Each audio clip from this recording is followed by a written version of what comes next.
ওই শুভ্র দাঁড়া। কি সে বল, কিরে সমস্যা কি? ডাকি শুনিস না? বাড়ছে আজকে এক্সামের মধ্যে দেখাইতে বললাম।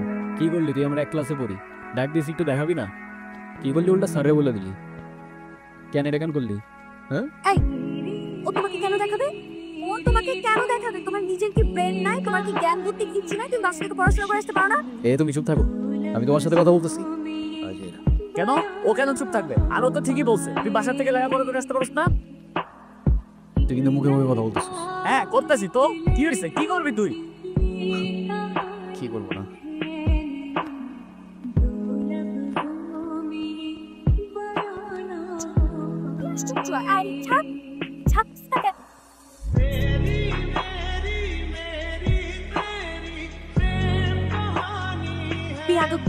রাস্তাঘাটে গুন্ডামি শুরু করছো? বস্তির ছেলে কোথাকার। আরে তোমার তো দেখতেই বোঝা যায় যে তুমি একটা বস্তির ছেলে, পোশাক আশাক সবকিছু বস্তির ছেলে। বিয়াদব কোথাকার। আই চল। ইরা ইরা ইরা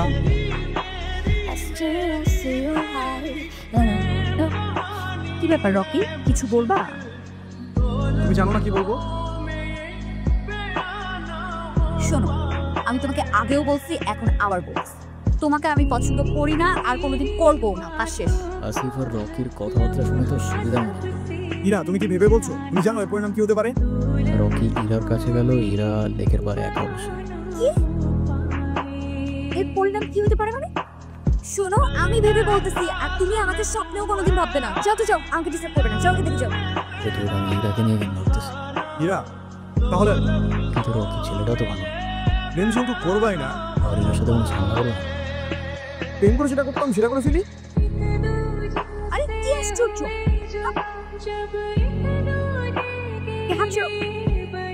আরে কি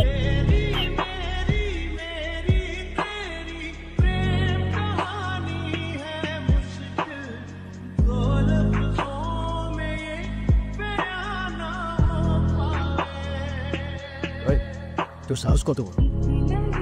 কিসে? হ্যাঁ কিসে? আমি নিজে যতই খারাপ হই না কেন, আমার তো বানাই, তোর তো আছে। হ্যাঁ, একটা মেয়ের সম্মান কই থাকে তুই জানোস না? এরপর থেকে যদি এরকম করার কথা কখনো ভাবো, রিজার্ভে বইলা তোর এখানে ক্যাম্পাস থেকে বের করতে আমার খুব ভালো করে জানোস। কি আবার এমনি ফেল ফেল করে তাকায় আছিস কেন? যা যা না। হ্যাঁ ধন্যবাদ তোমাকে। ধন্যবাদ দেওয়া লাগবে না, তোমার জন্য আসিনি আমি। আমার তো ছোটবেলায় মা মারা গেছে, কিন্তু আমি ছোটবেলা থেকেই দেখছি আমার বাবার আমার মায়ের জন্য কতটা সম্মান আছে।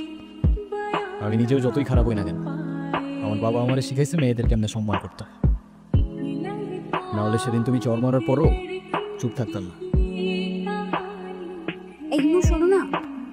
কি হয়েছে? তুমি আমার রাস্তা আটকাচ্ছ কেন? তোমার সাথে আমার কোনো কথা নাই। আচ্ছা তুমি এরকম রেগে যাচ্ছ কেন? সেদিনের ব্যবহারের জন্য আমি এক্সট্রিমলি সরি। সরি? তুমি আমার কাছে মাপ চাচ্ছ কেন? তুমি কোনো দোষ করছো? এই শহরে তো তোমার সাথে কোনো কথা বলার ইচ্ছা নাই আমার। আরে শোনো না প্লিজ, আমাকে এবারের মতো ক্ষমা করে দাও। আমি না না বুঝে ভুল করে ফেলেছি। সরি বললাম তো, সরি। আচ্ছা ঠিক আছে, মাফ করলাম। আচ্ছা ঠিক আছে, তাহলে আমরা এখন ফ্রেন্ডস। আচ্ছা ফ্রেন্ডস। ওকে, আমরা যখন ফ্রেন্ডস হয়ে গেলাম তাহলে আমার একটা শর্ত আছে।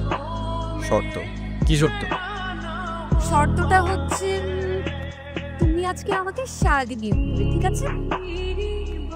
তোমার এই ঘুরতে আমার কোনো প্রবলেম নাই, কিন্তু আমার একটা শর্ত আছে। তোমার শর্ত? ওকে, বলো কি শর্ত?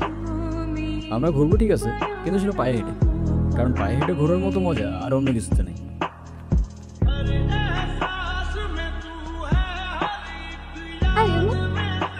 তুমি বাদামের খোসার সঙ্গে কেন খাচ্ছ?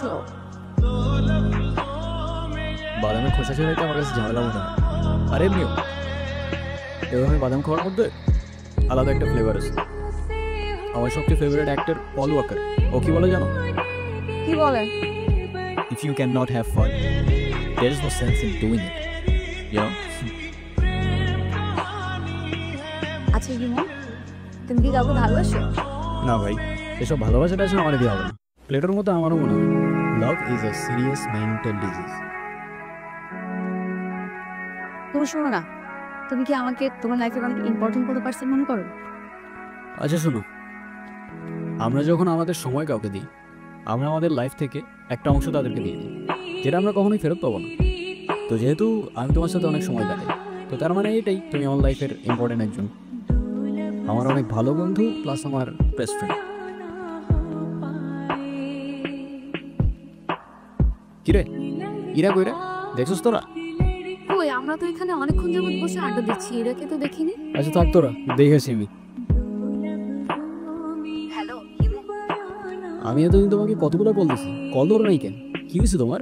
আরে তোমাকে আমি সব বলবো। তোমাকে একটা নিউজ দেওয়ার আছে, আগামীকাল সন্ধ্যায় দেখা করতে পারবে? হ্যাঁ পারবো, আমারও তোমাকে অনেকগুলো কথা বলার আছে, কিন্তু কোথায় দেখা করতে হবে? কোথায় দেখা করতে হবে টেক্সট করে জানিয়ে দেবো। আজ রাখতে যাবে, আগামীকাল দেখা হচ্ছে। আচ্ছা, এতদিন কোথায় ছিলা তুমি? তোমাকে আমি পাগলের মতো বুঝছি কয়দিন।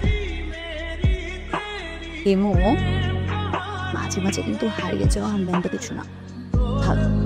তো তুমি আমাকে পাগলের মতো কেন খুঁজছিলে? আছে কিছু কারণ।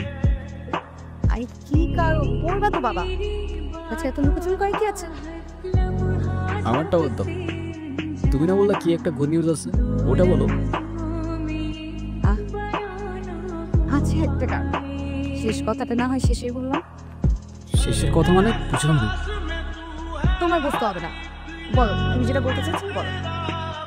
আমি তোমাকে ভালোবাসি না। ভালোবাসি মানে? হ্যাঁ এরা, আমি তোমাকে ভালোবাসি। সেই চন্দ্র ছাড়া হিমু আজকের হিমুতে পরিবর্তন হয়েছে শুধুমাত্র তোমাকে ভালোবাসি বলে। হিমুর জীবনে ইরা না আসলে এই জীবন কখনো পসিবলই হতো না। এতদিন আমি কিছু বলতে পারি নাই ভয় যে আমাদের ফ্রেন্ডশিপটা নষ্ট না হয়েছে, কিন্তু আমি আর পারতেছি না। এরা আমাকে ভুল বুঝো না তুমি, আমি শুধু আমাকে পরিবর্তন না তোমার জন্য যে কোনো কিছু করতে পারি। I love you, Ira. দেখো ইমু, আমি তোমাকে আমার ফ্রেন্ড ছাড়া কখনোই কিছু ভাবিনি। আরে আমরা একসাথে ঘুরতাম, আড্ডা দিতাম, আমরা অনেক বেশি ফ্রি ছিলাম। দেখো এটা না যে আমি তোমাকে ভালোবাসতাম, রাইট? আর তাছাড়া ইমু আমার বিয়ে ঠিক হয়ে গেছে, আর এই কথাটাই আমি তোমাকে বলতে এসেছি। ও আরেকটা কথা, আজকের পর থেকে আর কোনো দিন তুমি আমার লাইফে ব্যাঘাত ঘটাবে না। আমাদের আর কোনোদিন দেখা হবে না, এটাই আমাদের শেষ দেখা। ভালো থেকো।